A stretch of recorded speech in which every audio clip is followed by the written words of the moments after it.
നിങ്ങളുടെ സുരക്ഷാ നടപടികളും പണികളും മിനിറ്റ്സ് ഒന്നും കാണണ്ട. ആറളത്ത് ഇനി ഒരാളും കൊല്ലപ്പെടില്ലെന്ന് എഴുതി തരാമോ?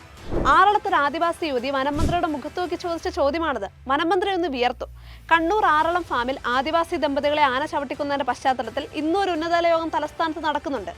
പ്രിയപ്പെട്ട ഒരാളെപ്പോലും വന്യജീവി ആക്രമണത്തിൽ നഷ്ടപ്പെട്ടിട്ടില്ലാത്തവരും നഷ്ടപ്പെടാനിടയില്ലാത്ത ജീവിത സാഹചര്യങ്ങളിൽ കഴിയുന്നവരും ശീതീകരിച്ചൊരു മുറിയിൽ വട്ടത്തിലിരുന്ന് വെടിപറഞ്ഞ് ഉപചാരം ചൊല്ലി പിരിയുന്ന പതിവാണ് ഇത്തവണയുമെങ്കിൽ എന്തിനാണ് ഈ പ്രഹസനം? വന്യജീവികളുടെ ആവാസ വ്യവസ്ഥ മനുഷ്യൻ കയ്യേറിയെന്ന പരിസ്ഥിതിക്കാരുടെ മുട്ടാപ്പോക്കിന് യാതൊരു കുറവുമില്ല. തീർച്ചയായും കേരളത്തിലെന്നല്ല ലോകത്തെവിടെയും ഒരിക്കൽ കാടായിരുന്ന പ്രദേശങ്ങളിലാണ് ഈ വന്യജീവി പരിസ്ഥിതി പ്രേമികൾ ഉൾപ്പെടെയുള്ള എല്ലാവരും ജനവാസ കേന്ദ്രങ്ങളും നഗരങ്ങളും കെട്ടിപ്പടുത്ത് ജീവിക്കുന്നത്. വന്യജീവികളുടെ ആവാസ വ്യവസ്ഥയിൽ ജീവിക്കുകയുള്ളൂ എന്ന് അവിടെയുള്ള കർഷകർക്കും ആദിവാസികൾക്കും യാതൊരു നിർബന്ധവുമില്ല. മറ്റെവിടെയെങ്കിലും അന്തസ്സായി ജീവിക്കാനുള്ള വഴി അവർക്ക് ഒരുക്കി കൊടുത്താൽ മതി. അതൊന്നും ചെയ്യാതെ സുരക്ഷിതമായ വീടുകളിൽ സുഖിച്ചു കഴിയുന്നവർ മരണമുഖത്ത് കഴിയുന്നവരെ വെല്ലുവിളിക്കുകയാണ്.